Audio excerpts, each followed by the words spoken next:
ఈ రోజు files clearance we can go through real time. ఎవరు ఏం చేశారో ఈ మంత్ లో చూసుకుంటాం. ఈ మంత్ లోనే కాకుండా పబ్లిక్ పర్సెప్షన్, ఏ సెక్రటరీ, ఏ ఆఫీసర్ ఎక్కడ పనిచేశారు, మీ కింద నుండే డిపార్ట్మెంట్ యొక్క పర్ఫార్మెన్స్ ని yearly, quarterly, monthly, daily monitor చేసే పరిస్థితికి వచ్చాం టెక్నాలజీ వల్ల. అదే మరి ఇంకొక పక్కన మీరు చూసినప్పుడు డేటా డ్రివెన్ గవర్నెన్స్ గురించి మాట్లాడుతున్నాం. నేను ఎన్నోసార్లు చెప్పాను మీకు, డేటా లేక్ రెడీ అయింది, మన వాళ్ళు ఎక్స్ప్లెయిన్ చేస్తారు.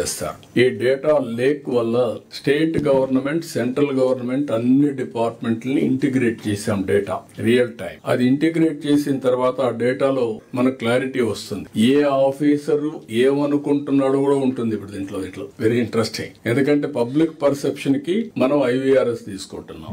ఒకప్పుడు public perception only intelligence department ఒకటి ఉంటుంది. సీఎం కి ఎప్పుడు ఒక చీఫ్ మినిస్టర్ కి, ప్రైమ్ మినిస్టర్ కి IB ఉంటుంది, ఇక్కడ ఇంటెలిజెన్స్ ఉంటుంది. నాకు ఒక అలవాటు ఎప్పటి నుంచో, నేను ఫస్ట్ మీట్ చేసేది ఇంటెలిజెన్స్ మీట్ చేస్తాం. అది పర్ఫెక్ట్ అని కాదు, కొంత సమాచారం ఇస్తారు. ఏం జరుగుతా ఉందో పొలిటికల్, ఎకనామిక్, కరప్షన్, ఎవ్రీథింగ్. ఎందుకంటే ఒక పరిపాలనలో సుపరిపాలన ఇవ్వాలంటే ఎప్పటికప్పుడు సమాచారం తెలియాలి కాబట్టి ఇన్ఫర్మేషన్ డిపార్ట్మెంట్ ఉంటుంది. అదే సమయంలో నేను ఎప్పుడు ఒకసారి ఇంటెలిజెన్స్ అయినా డీజీతో కలుస్తాను. హైదరాబాద్ లో ఉన్నప్పుడు కమిషనర్ ఆఫ్ పోలీస్, డీజీ ఇద్దరు వచ్చారు. అది మేజర్ పోలీస్ వ్యవస్థ కాబట్టి లా అండ్ ఆర్డర్ మెయింటైన్ చేయడానికి ఇప్పుడు కూడా సాంప్రదాయాన్ని పాటిస్తున్నాను.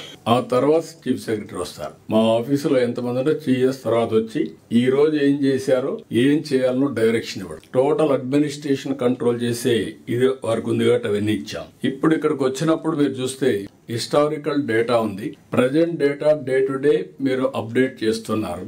అవేర్ వ్యవస్థ ద్వారా 42 పారామీటర్స్, రేపు అవసరమైతే 50-60 పారామీటర్స్ తీసుకుంటాం. రియల్ టైం డేటా వస్తుంది. అవేర్ ద్వారా కూడా ఎక్స్ప్లెయిన్ చేస్తాం.